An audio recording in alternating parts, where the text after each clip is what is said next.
Ideally would be if you came upon Focke-Wulfs flying at some few thousand feet below you, and you would do what we term in the business, it's a question of diving on them. In the case of a Tempest, not too fast, maybe a throttled back dive, because I think I've told you they are Tempest, beautifully clean aircraft. It would build up speed very rapidly in a dive, and you didn't want to overshoot them. So you would endeavour, the best position to shoot them would be from the rear, because you would hope, in fact, that the Focke-Wulf pilot had less chance of seeing you from the rear. The same thing applies to us as well when we were bounced. I mean, it was generally from the rear.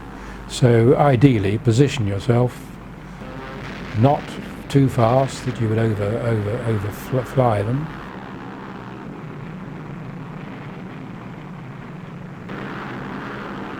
And keep the aircraft steady.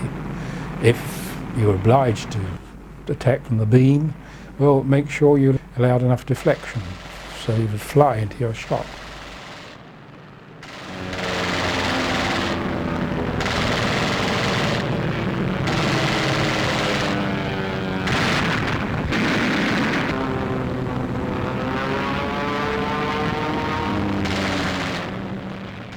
Generally, the Focke-Wulfs used to dive to get out of it, get out of the way, if they were of a height to do so.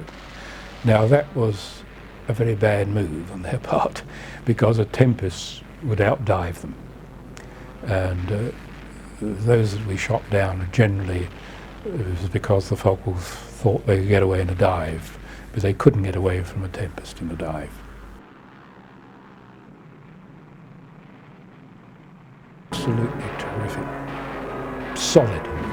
And it already calculated, the position of the guns and everything, so you just aim the target, this bullseye, over the target and press the button. Because and 20mm cannon fire either wrecks the engine, puts the gyro out of commission, or explodes the bomb.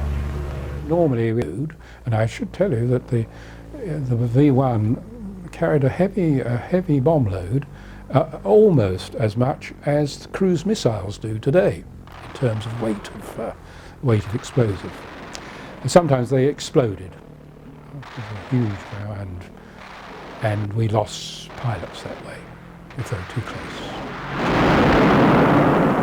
Going around and just giving a little burst at something which happened to be, it might have been a staff car or some sort of truck going along the road, but anything that moved in Germany must have been carrying either senior officers or munitions or soldiers or whatever.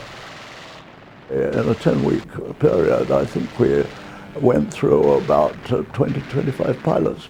By a train, beating up the train, because this train was so juicy and big. It was absolutely loaded with stuff. I decided I'd go back and try it again, so I went down the length of the train this time, and that ordnance, it packed a punch. And the pilots who flew it seemed to be quite happy with it all the way through. But it was a wonderful gun platform. As a gun platform, it was